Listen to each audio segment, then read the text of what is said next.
हिंदी में यूपीएससी की तैयारी से संबंधित प्रोग्राम्स को देखने के लिए सब्सक्राइब करें study IQ IAS Hindi.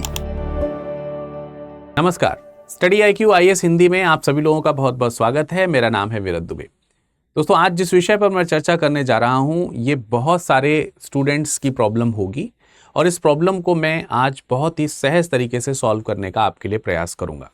Problem क्या है वो मैं आपको पहले बताता हूं। आप लोगों ने हालांकि थंबनेल के माध्यम से देख लिया होगा। इतिहास विषय को लेकर के, इतिहास जो विषय है आपका, उसकी तैयारी को लेकर के आपके मन में कई तरीके के संशय रहते हैं। बहुत तरीके की प्रॉब्लम्स आपके मन में आती हैं, जिनमें में से मैं देख पा रहा हूं बहुत सारे स्टूडेंट्स की प्रॉब्लम आ रही है कि सर एक ही समय में बहुत सारा जो इतिहास चल रहा है, एक ही समय में जो बहुत सारा इतिहास है, कई इतिहास के पहलू, इतिहास के पहलू एक साथ आपको दिखाई देते हैं, एक साथ आते हैं। तो कैसे इसको तैयार करें, यह समस्या है। इस चीज की समस्या कुछ बच्चों को आ रही है। समस्या यह है कि एक ही साथ एक समय में अगर आप देखें तो कई सारे इतिहास के पहलू आ जाते हैं। तो किसे पहले तैयार करें, किसे पहले तैयार करें, पहले तैयार करें और कैसे एक साथ जोड़ें, एक साथ कैसे जोड़ें, कैसे जोड़ें, यह है समस्या। अब हो सकता है कि सीधे मैंने जो समस्या यहां पर लिखी उससे आपको कुछ मतलब अभी भी शंका हो कि एग्जैक्टली क्या प्रॉब्लम है। तो मैं आपको बताता हूं। जैसे सपोज दैट कोई एक टाइम चल रहा है, कोई टाइम पीरियड है, मान लेते हैं कि 1990 का दशक है, ठीक है, 1990s का डेकेड है। तो इस एक दशक में एक साथ कई सारी घटनाएं घटित हो रही हैं। तो उन एक साथ कई सारी घटनाओं को घटित होते, इतिहास तो सबका, समय तो सबका एक ही है, लेकिन इतिहास अलग अलग है। इसको कैसे समाहित करें? तो अब ये कैसे समाहित होगा, आइए उसको समझने का प्रयास करते हैं। जैसे एग्जाम्पल के तौर पे अगर आप आधुनिक भारत का इतिहास पढ़ेंगे, मैं कुछ जगहों पर आपको चीजें बता देता हूं। जैसे आधुनिक भारत का इतिहास आप पढ़ रहे हैं, आधुनिक भारत का इतिहास, अगर आप आधुनिक भारत का इतिहास पढ़ रहे हैं और शुरुआत कर रहे हैं इसकी, तो आपको देखने को मिलेगा कि एक समय है जब मुगल जो शासन है, मुगल शासन जो है, यह साम्राज्य जो है, ठीक है, जो साम्राज्य है मुगल, उस साम्राज्य का क्या हो रहा है, साम्राज्य का पतन हो रहा है। तो यह अपने आप में एक टॉपिक है। अब यह टॉपिक कहां से कहां तक कवर हो रहा है, 1707 से 1857 तक। तो इसका मतलब ये एक ऐसा टाइम पीरियड है हिस्ट्री का जिसमें केवल ऐसा तो नहीं हो रहा होगा कि केवल मुगल शासन का ही पतन हो रहा है बस, और कुछ नहीं हो रहा है। इस टाइम फ्रेम के अंतर्गत आप देखेंगे तो कई सारे दूसरे महत्वपूर्ण इतिहास का निर्माण भी हो रहा है। जैसे क्षेत्रीय राज्यों का उदय, क्षेत्रीय राज्यों का उदय, यह भी हो रहा है। इसी समय क्षेत्रीय राज्यों में भी विभिन्न तरीके के क्षेत्रीय राज्यों का उदय हो रहा है। जैसे कुछ राज्य ऐसे हैं जो मुगलों से ही अलग होकर के नए राज्य बन रहे हैं। जैसे निजाम शाही है दक्षिण में, जैसे पूर्व में आप बंगाल देखेंगे, तो वो सब एक ही इतिहास है, एक ही समय का इतिहास है। इसी समय आप देखेंगे यूरोपीय जो प्रभाव है वो भी आपको यहां पर बहुत देखने को मिल रहा है, क्योंकि यूरोपियों का भारत में क्या हो रहा है, आगमन हो रहा है। तो ये प्रभाव भी आपको एक साथ देखने को मिलेगा। और इसी दौरान आपको यह भी देखने को मिलेगा कि अंग्रेज जो हैं, अंग्रेज, उनका शासन का विस्तार शुरू हो रहा है, शासन विस्तार प्रारंभ हो रहा है। तो आप देख सकते हैं कि जैसे शासन विस्तार प्रारंभ कैसे हो रहा है, आप लोगों ने पढ़ा होगा प्लासी का युद्ध, जहां से शुरुआत मानी जाती है। प्लासी का युद्ध कह लीजिए, बक्सर का युद्ध, बक्सर के युद्ध के बाद में जो 1765 की संधि है, जिसको हम लोग प्रयागराज की, इलाहाबाद की संधि कहते हैं, तो ये सब एक सेम टाइम पे घटित होने वाली घटनाएं हैं। अब स्टूडेंट्स को प्रॉब्लम ये होती है कि सर ये अब यहां पर खिचड़ी हो जाता है, हिस्ट्री जो है वो मिक्स हो जाता है, एकदम खिचड़ी बन जाती है उसकी। तो इसको सॉल्व करने का तरीका बेटा मेरा ये है, मैं एक बहुत अच्छा आपको उदाहरण देता हूं। शायद आपने इस उदाहरण को कभी यूज भी किया हो सकता है ना भी यूज किया हो, तब भी आप इस उदाहरण को समझ सकते हैं कि जैसे आप फोटोग्राफी करते हैं, अगर फोटोग्राफी करते हैं तो आपने देखा होगा उसमें जो लेंस लगा होता है, कई सारे मोबाइल से भी लोग फोटोग्राफी करते हैं आजकल। तो जो लेंस होता है, लेंस में एक विशेष टर्म यूज करते हैं हम लोग, फोकस। तो जो चीज हमारे लेंस के फोकस में आती है उसकी जो छवि बनती है वो एकदम स्पष्ट बनती है, और कुछ चीजें होती हैं जो आउट ऑफ फोकस होती हैं, आउट ऑफ फोकस। तो आउट ऑफ फोकस जो चीजें होती हैं वो उस तस्वीर का हिस्सा हैं, ऐसा नहीं कि वो तस्वीर का हिस्सा नहीं है, वो तस्वीर का हिस्सा हैं, लेकिन वो अस्पष्ट होती हैं। अस्पष्ट, या जिसको हम लोग नॉर्मल भाषा में कहते हैं ब्लर होती हैं वो थोड़ी। जैसे अगर मैं यहां पर आपके सामने खड़ा हूं और मेरी फोटो अगर कोई कैमरा खींच रहा है तो वो मेरी जो तस्वीर है वो एकदम क्लियर दिखाएगा, उसे आप जितना जूम करेंगे उतना स्पष्ट दिखाई देता रहेगा। लेकिन पीछे जो टेक्स्ट लिखे होंगे या जो बोर्ड लिखा होगा वो उसे ब्लर कर देगा। उसकी वजह से मेरी जो फोटो है वो और अच्छी से उभर करके सामने आती है। सो इट इज जस्ट कि फोकस कितना अच्छा है आपका और किस पर है। आप अपने फोकस एरिया में जितनी चीजों को रखेंगे उसकी उतनी छवि वहां पर बन करके आएगी। तो ये जो चीजें हैं ना, ये सब एक ही फ्रेम की हैं, ये सब एक ही फ्रेम की हैं। तो जब आप तस्वीर खींचने बैठें तो आपको इसके ऊपर अगर आप तस्वीर खींच रहे हैं, जैसे जब आप मुगल साम्राज्य का पतन की बात कर रहे हैं तो उसी पतन के समय में क्षेत्रीय राज्यों का उदय भी आएगा, ऐसा नहीं कि नहीं आएगा। उसी समय आपको यूरोपियों का प्रभाव भी देखने को मिलेगा सेम टाइम पे। लेकिन जब हम जैसे मान लेते हैं मुगल शासन पढ़ रहे हैं और साथ में मराठा पढ़ रहे हैं, तो अब इसमें बीच में मराठा कहीं पर आया। मुगल शासन लेटर मुगल पीरियड का जो हिस्सा है, इसको उत्तर मुगल काल भी कहते हैं। तो उत्तर मुगल काल को जब आप पढ़ रहे हैं तो उसमें कहीं ना कहीं मराठा साम्राज्य भी आएगा। तो जब मराठा साम्राज्य आया तो क्योंकि आपका फोकस मुगल पे है, आपका फोकस मुगल पे है, मुगलों पर है, तो आप मराठास के ऊपर फोकस नहीं करेंगे। लेकिन मराठास के बगैर काम नहीं चलेगा, इसलिए लाएंगे हम सीन में, लेकिन उसे ब्लर रखेंगे। जैसे फॉर एग्जाम्पल जब हम बहादुर शाह प्रथम के बारे में बात कर रहे हैं, बहादुर शाह प्रथम के बारे में बात कर रहे हैं, तो बहादुर शाह फर्स्ट जो हैं वो मराठास से अपने रिलेशन खराब नहीं करना चाहेंगे, क्योंकि उसके पहले औरंगजेब का जो शासन है वो एक कह सकते हैं कि तलवार की दम पर शासन को आगे बढ़ाने की हिम्मत रखते हैं, औरंगजेब की अगर हम बात करें। लेकिन बहादुर शाह प्रथम जो है वो उतने योग्य नहीं है। तो जब ये उतना योग्य नहीं है शासक, तो उसे मराठों और मराठा राज्य जो है वो शक्तिशाली है, उभर रहा है, तो ऐसे में बहादुर शाह मराठों से पंगा लेना नहीं चाहेंगे। तो यहां पर उनके साथ में इस तरीके का मित्रतापूर्ण व्यवहार बनाने के लिए क्या काम करेंगे कि जिन मराठा व्यक्तित्वों को औरंगजेब ने अपने यहां बंदी बना रखा है उन्हें वो मुक्त कर देगा। तो देखिए वहां पर हम ये नहीं पढ़ने जा रहे हैं कि कौन से मराठा सरदार मुक्त हुए और उन्होंने जाकर के मराठा साम्राज्य में किस तरीके की चेंजेस लेकर के आए, वो हम नहीं पढ़ रहे हैं। हम पढ़ रहे हैं कि बहादुर शाह प्रथम ने मराठों के प्रति कैसी नीति का पालन किया। अब शाहू जी को उन्होंने रिलीज किया और वो जब दक्षिण में जाएंगे मराठा साम्राज्य में, उसकी वजह से विघटन उत्पन्न होगा, तो वो उसकी विघटन की नीति है। तो हमने तो उतना पढ़ा केवल। इसी तरीके से जब आप क्षेत्रीय राज्यों के उदय में जब आप मराठा पढ़ रहे होंगे तो वही टॉपिक यहां पर फिर आएगा। अब जब शाहू जी महाराज यहां पर गद्दी पर बैठेंगे तो ऑब्वियसली आपको ये सारी चीजें जो है फिर से एक बार देखने को मिलेंगी, और जब दोबारा देखने को मिलेंगी तो हम बहादुर शाह पे फोकस नहीं कर रहे होंगे, क्योंकि हमें मराठा पॉलिसी पढ़नी है।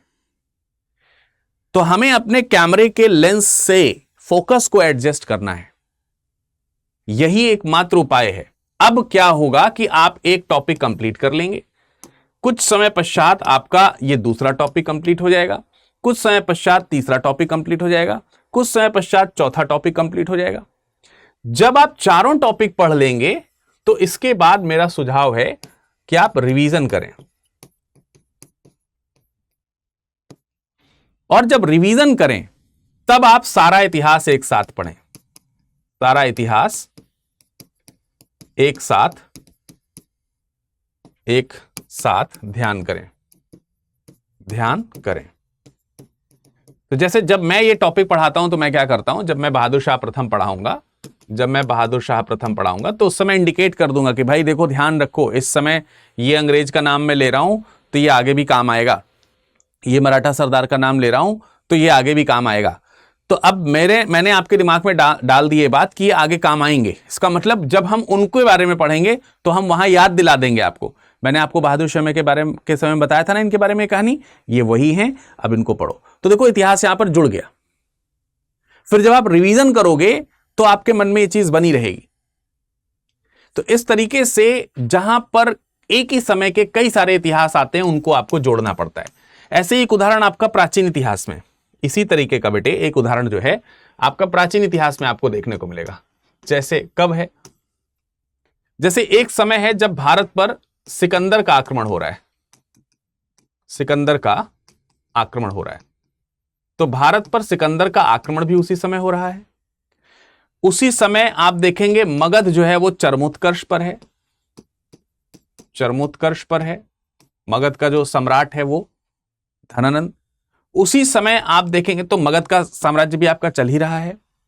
उसी समय आप देख रहे हैं मगध और कुछ क्षेत्रीय राज्य हैं जिसमें कॉन्फ्लिक्ट आपको देखने को मिलेंगे, खास तौर से जो ब्यास नदी के आगे के जो साम्राज्य हैं, जिसमें आप पंजाब के शासकों के बारे में एक आध बार जानते हैं। तो आप देखिए ये विदेशी आक्रमण भी आपको यहीं पर देखने को मिल रहा है, विदेशी आक्रमण, और यहीं पर आपको मगध का महासाम्राज्य भी देखने को मिल रहा है। और यहीं इतिहास में आपको चंद्रगुप्त मौर्य भी देखने को मिल जाएगा, चंद्रगुप्त मौर्य भी देखने को मिल जाएगा। अब ये दो तीन इतिहास एक साथ है, ये दो तीन इतिहास एक साथ है।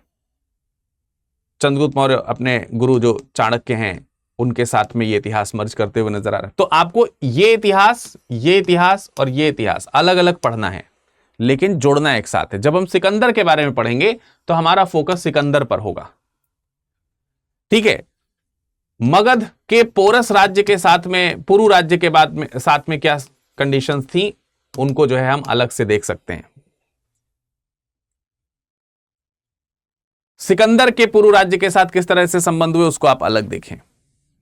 इन सब के बीच में चंद्रगुप्त का उदय किस प्रकार से हुआ उनको आप अलग तरीके से देखें और फिर सबको एक साथ जोड़ दें। तो इतिहास में एक उदाहरण प्राचीन इतिहास में भी इसी तरीके का मिलता है। मौर्योत्तर काल में तमाम प्रकार के जो आपको आक्रांता देखने को मिलते हैं वो देखने को, अलग अलग आक्रांता, अलग अलग सब। तो कहने का मतलब यह कि इतिहास में ऐसे कई अवसर आते हैं जहां पर आपको इस तरीके की समस्या का सामना करना पड़ता है, और इसका हल मैंने आपको, इसका उपाय मैंने आपको बताया। अब जो इस तरीके की चीजें हैं वो कई बार खुद से सॉल्व हो भी जाती हैं, कई बार सॉल्व नहीं हो पाती हैं। इसलिए इस तरीके की जो विषयात्मक जो समस्याएं आपके अंतर्गत आती हैं, उन समस्याओं को दूर करने के लिए ही हम आपके लिए प्रतिज्ञाबद्ध हैं। और प्रतिज्ञाएं कई सारी भी हैं। जैसे अगर आप प्रारंभिक परीक्षा पास कर लें, प्रारंभिक परीक्षा पास कर लें और फुल बैच आपने अगर परचेज कर रखा है तो प्रारंभिक परीक्षा पास करने पर हम आपकी फीस रिफंड कर देते हैं, फीस रिफंड कर देते हैं। और जो मैंने आपको समस्याएं बताई, जो समस्या बताई, उस समस्या को हम समझते हैं, इसलिए हम जो पढ़ाते हैं, हमारे जो पढ़ाने का, देखो स्वाध्याय और किसी की निगरानी में पढ़ने में यही अंतर है। तो जब आप किसी की निगरानी में पढ़ते हैं तो आपको मालूम नहीं चलता कि आगे क्या प्रॉब्लम आने वाली है, और हमें उस प्रॉब्लम का अंदाजा होता है, तो हम उस प्रॉब्लम से आपको पहले ही उबार रहे होते हैं। तो आपकी पढ़ाई बहुत स्मूथ हो जाती है, क्योंकि ऑलरेडी आपके ऊपर एक प्रेशर होता है कि इतना कुछ हमें पढ़ना है। उसमें यह भी प्रेशर आ जाए कि यार हम पढ़ रहे हैं और समझ में नहीं आ रहा है, तो उस प्रेशर को तो एटलीस्ट दूर किया जाए। तो उसको दूर करने के लिए हम हमेशा आपके पास उपस्थित रहते हैं। आपको करना क्या है, इस बैच से जुड़ना है, ठीक है। जुड़ने के लिए नीचे लिंक दिया है, आप उस पर क्लिक करें, और क्लिक करके आप वहां पर बाय नाउ का ऑप्शन आएगा, बाय नाउ का ऑप्शन आएगा, उस बाय नाउ वाले ऑप्शन पे क्लिक करिएगा। वहां पर आपको ऑप्शन दिया जाएगा अवेलेबल ऑफर्स, अवेलेबल ऑफर्स। उसमें 3-4 ऑफर्स आपको दिखेंगे, उनमें में से कोई भी ऑफर आपको नहीं लगाना है। क्योंकि जो मेन फीस है उससे थोड़ा बहुत कम तो हो जाएगा इन ऑफर्स को लगाने से, लेकिन मैक्सिमम डिस्काउंट नहीं मिलेगा। उसी अवेलेबल ऑफर वाले बॉक्स में ही आप नीचे देखोगे तो कूपन कोड एंटर करने के लिए बोलता है, तो आप उस बॉक्स में ये वाला कूपन कोड VIRADLIVE, बीच में कोई स्पेस नहीं है, कैपिटल स्मॉल किसी में भी लिख सकते हो बट स्पेस नहीं देना है। लगाने के बाद अप्लाई कर दीजिए, अप्लाई जरूर कीजिए, अप्लाई नहीं करेंगे तो गड़बड़ हो जाएगा। अप्लाई कर दीजिए, आप इस बैच से ज्वाइन हो जाएंगे, आपको मैक्सिमम डिस्काउंट मिल जाएगा। अब बैच में जब आप आएंगे तो आपको लाइव क्लासेस बढ़िया से मिलेंगी, पहले से आपको शेड्यूल मिलेगा, ठीक है, सब चीजें आपको पहले से उपलब्ध रहेंगी, ठीक है। इसमें आपको जो किताबें वगैरह हैं वो सब मिल जाएंगी, नोट्स आपको बनाने का तरीका बताया जाएगा, नोट्स आपको बने बनाए मिलेंगे भी, ठीक है, क्रक्स भी मिलेगा, ठीक। प्रीलिम्स की तैयारी करने के लिए अलग से डेडिकेटेड बैच आप लोगों को उपलब्ध कराए जाएंगे।